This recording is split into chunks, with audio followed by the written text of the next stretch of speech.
Amém, queridos irmãos, chegamos à sexta-feira, primeira semana de um novo volume do Alimento Diário, intitulado Ressurreição, um novo dia, um novo começo. E o título desta primeira semana é Jesus é preso e julgado injustamente. O título da sexta-feira, Jesus é interrogado pelos líderes judeus.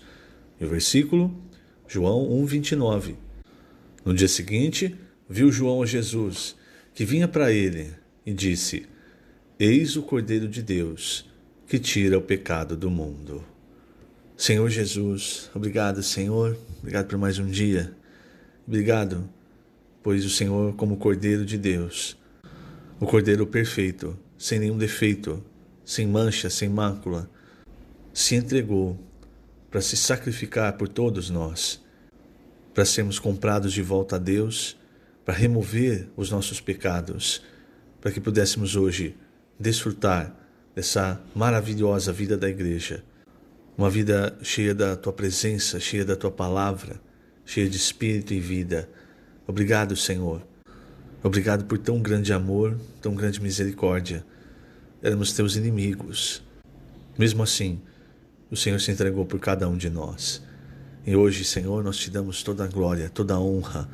Nos prostramos diante de Ti. Tu és o nosso Deus cheio de amor, cheio de misericórdia, nosso Deus cheio de graça. Nós Te servimos e Te seguimos, amado Senhor. Queremos ser seguidores do Cordeiro por onde quer que Ele vá, pois sabemos que o Senhor tem conduzido muitos filhos à glória. Nós também queremos ser conduzidos por Ti, encabeçados por Ti. Que essa seja a nossa realidade, amado Senhor.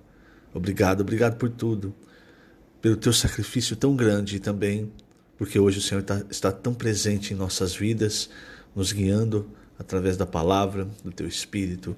Nós podemos sentir isso na nossa vida. Obrigado, Senhor. Jesus é o nosso Senhor. Muito bem, queridos irmãos, continuamos no capítulo 18 do Evangelho de João, quando o Senhor Jesus é preso no Getsêmani.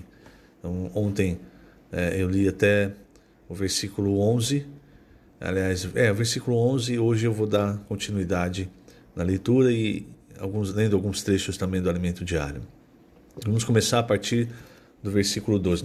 Até então, o que eu havia lido, no versículo 11, versículos 10 e 11, aliás, Pedro tinha levantado a espada e cortado a orelha do servo do sumo sacerdote. Em outro trecho, em outro evangelho, nós vimos que o Senhor Ele curou a orelha, voltou a orelha ao normal, do servo do sumo sacerdote. E disse para Pedro: mete a espada na bainha, não beberei porventura o cálice que o Pai me deu? Então, a partir do versículo 12, diz assim, João 18, versículo 12. Assim a escolta, o comandante e os guardas dos judeus prenderam Jesus, manietaram-no, quer dizer, eles amarraram as mãos do Senhor e o conduziram primeiramente a Anás, pois era sogro de Caifás, sumo sacerdote naquele ano. Ora, Caifás era quem havia declarado aos judeus ser conveniente morrer um homem pelo povo. Veja, eu vou ler aqui no Alimento Diário quem era Anás e por que levaram ele primeiro até Anás, que era sogro de Caifás, que era o sumo sacerdote. Mas veja que eles sabiam, pela palavra, que era necessário, era conveniente um homem morrer pelo povo. Mas eles estavam diante desse homem, mas não repararam, não notaram quem era o Senhor, quem era esse homem que estava diante deles. Os judeus, até hoje, eles têm uma tradição que diz que, baseado nessa interpretação da palavra do Antigo Testamento, que de tempos em tempos, quando uma pessoa justa, entre aspas, não é? Uma pessoa proeminente na religião judaica, que eles consideram justa, como um sumo sacerdote, hoje um rabino, enfim, quando eles entendem que quando um desses homens muito proeminentes morrem, a geração em que viveu esse homem, ela está justificada diante de Deus, baseada na ideia de que sem sangue não há remissão de pecados. Então é uma interpretação muito errada, porque todo o Antigo Testamento fala de Cristo e fala do sacrifício de Cristo. Só que para eles Cristo ainda não veio, o Messias. Então eles têm essa ideia de que quando uma pessoa muito proeminente na religião judaica morre, aquela geração ela está justificada. Houve então como que uma redenção, vamos dizer assim, certo? Veja como é importante, irmãos, nós termos a revelação correta da palavra de Deus. E isso graças ao Senhor. O Senhor tem nos dado já há muito tempo pela palavra profética. Isso é algo que vem de Deus. Senão, nós ficamos perdidos em interpretações como essa, próximas dessa. Não é? Então, voltando aqui a João 18, levaram Jesus primeiramente a Anás, que era sogro de Caifás, que era o sumo sacerdote. O sumo sacerdote era a pessoa mais importante da religião judaica. Então por que levaram primeiro o Senhor para Anás, o sogro do sumo sacerdote? Então eu vou ler aqui na página 17, a partir do 3º parágrafo, está explicando a intenção dos judeus ali. Se era Caifás o sumo sacerdote, por que conduziram Jesus primeiramente a Anás, o sogro de Caifás? Anás foi sumo sacerdote de 6 até 15 depois de Cristo. E continuou, ou seja, parênteses, né? Nessa época o Senhor ainda era mais ou menos entre um adolescente e um jovem, quando Anás deixou de ser sumo sacerdote. Continuando a leitura. E continuou exercendo grande influência, mesmo após ter deixado o cargo.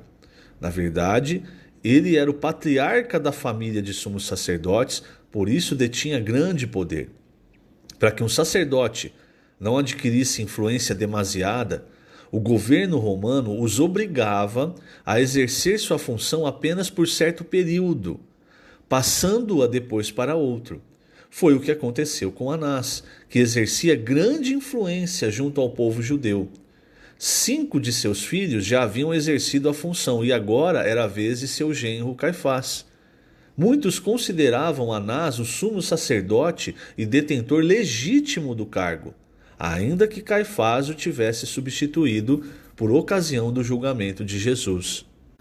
Então, primeiramente, eles levaram o Senhor para essa pessoa, para Anás, que, apesar de não ser mais o sumo sacerdote, era alguém que eles tinham ainda em alta conta, e como Jesus é um assunto muito importante, eles pensaram, bom, diante de Anás ele vai falar, ou Anás vai saber como levar esse caso. Enquanto isso acontecia, enquanto eles levavam o Senhor Jesus, o capítulo 18 ele foca no que nessa cena que vai acontecer agora, que havia sido predita pelo Senhor anteriormente.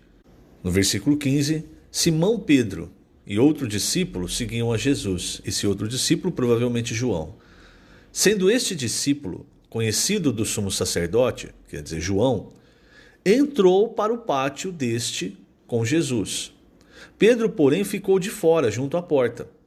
Saindo, pois, o outro discípulo, que era conhecido do sumo sacerdote, falou com a encarregada da porta e levou a Pedro para dentro. Então, eles entraram numa casa, e não me recordo agora, talvez até à frente faça a citação de quem era a casa, se era de Caifás, se era de Anás, enfim.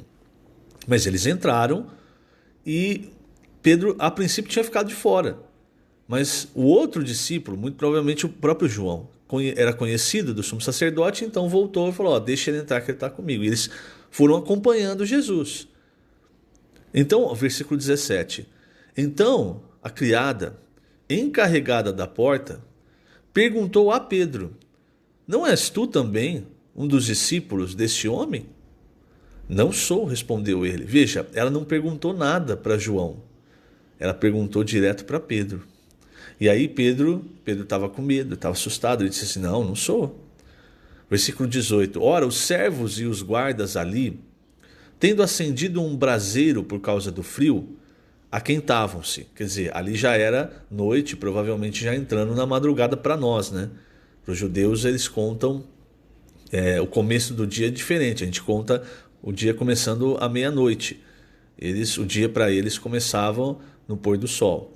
Mas ali já devia ser mais alta hora da noite, ou já entrando na madrugada. Então era de noite e estava frio. Quando eles entraram ali no pátio, eles deram de cara com esses guardas. E aí o versículo diz: Pedro estava no meio deles aquentando-se também. E aí o sumo sacerdote começou a interrogar Jesus. Volta a cena para Jesus. Versículo 19. Então o sumo sacerdote interrogou a Jesus acerca dos seus discípulos e da sua doutrina. Declarou-lhes Jesus: Eu tenho falado francamente ao mundo. Ensinei continuamente, tanto nas sinagogas como no templo, onde todos os judeus se reúnem, e nada disse em oculto. Por que me interrogas? Pergunta aos que ouviram o que lhes falei, bem sabem eles o que eu disse. Dizendo isso, um dos guardas que ali estavam deu uma bofetada em Jesus, dizendo: É assim que falas ao sumo sacerdote? Replicou Jesus: Se falei mal, dá testemunho do mal. Mas se falei bem, por que me feres? Isso aqui, irmãos, o Senhor ele estava diante de Anás. E veja que o escritor do Evangelho de João, o próprio João, lógico, ele chama Anás de sumo sacerdote. Ele relata como as pessoas ali consideravam Anás ainda, apesar de ele não ser mais o sumo sacerdote, como eles ainda o consideravam como sacerdote, como sumo sacerdote. E aí, depois que Anás percebeu que não ia conseguir nada, o versículo 24 diz: Então Anás o enviou manietado, quer dizer preso, né, com as mãos amarradas, à presença de Caifás, o sumo sacerdote. Você vê que aqui, irmãos, o Senhor já começa a sofrer fisicamente. E não só fisicamente, não é, irmãos? Para uma pessoa levar uma bofetada na cara, não é nem só a questão da dor física, mas principalmente da humilhação. Se você, por exemplo, leva uma cusparada na cara, não vai doer na sua pele, mas na sua alma, aquilo é revoltante, é humilhante, acende a ira da pessoa. E o Senhor, ele foi humilhado de todas as formas, agredido, não é? De todas as formas. Continuando, a cena volta para Simão Pedro. O versículo 25, lembre-se que ele já havia negado o Senhor diante da encarregada que havia colocado Pedro para dentro da casa. E ele estava no pátio, o Senhor estava dentro da casa, estava no pátio, eles tinham feito uma fogueira para se esquentar junto com os guardas. Versículo 25, lá estava Simão Pedro aquentando-se. Perguntaram-lhe, pois, és tu porventura um dos discípulos dele? Ele negou e disse, não sou. Um dos servos do sumo sacerdote, parente daquele a quem Pedro tinha decepado a orelha, perguntou, não te vi eu no jardim com ele? De novo, Pedro negou e no mesmo instante cantou o galo. O galo, irmãos, ele começa a cantar de madrugada, já próximo do nascer do sol. Isso era usado pelos guardas, esse cantar do galo, para troca de turnos.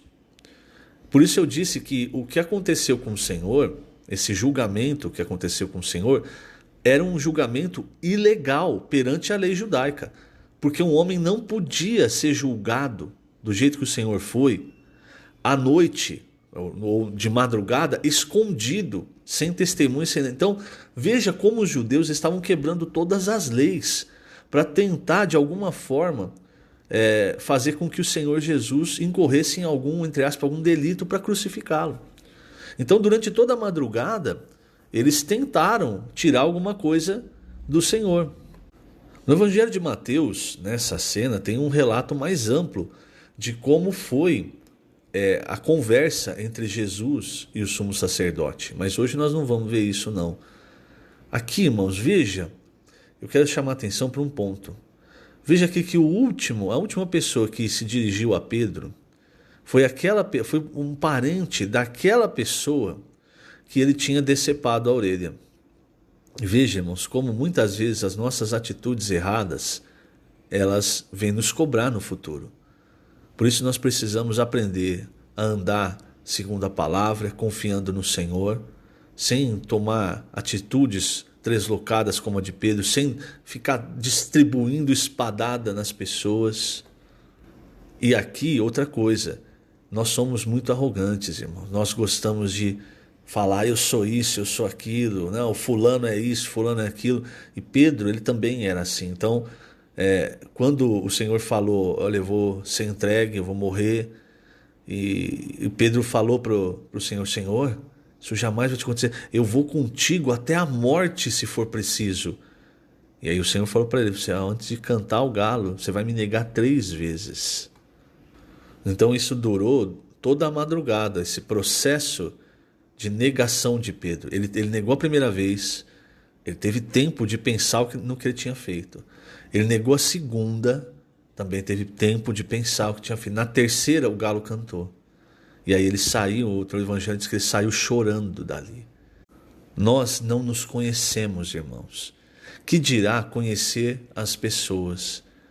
Mas nós somos muito bons em aliviar os nossos erros e colocar num estandarte os erros dos outros. Nós precisamos aprender com essas lições aqui. Aprender a ter misericórdia, aprender a olhar para si mesmo e perceber que todos nós erramos, somos pecadores, porque senão você uma hora corta a orelha de alguém. Depois, uma outra pessoa ligada a essa pode testemunhar contra você, como aconteceu aqui com Pedro. E você, talvez, cheio de dizer, olha só os erros das pessoas, você pode cometer o mesmo erro. Então, todos nós precisamos perceber a misericórdia que o Senhor teve de nós e perceber a graça que o Senhor tem tido, revelando, nos dando a sua palavra. Veja, irmãos, tudo que o Senhor sofreu por nós, se você começa a ler esse trecho, leia Mateus tem um detalhe mais amplo desses momentos também. Você vai perceber, irmãos, o tamanho do sofrimento físico e na alma do Senhor, como ele foi humilhado. E ele resistiu por nossa causa. Não foi um processo rápido. Não foi que o Senhor veio aqui como um homem, aí tomou uma facada e sangrou e morreu. Não. Esse processo, esse sofrimento, foi um processo longo. Isso aqui durou toda a madrugada, esse interrogatório, essas agressões. E depois ainda, irmãos, a coisa vai só ficando pior, conforme nós vamos vendo no relato seguinte dos evangelhos.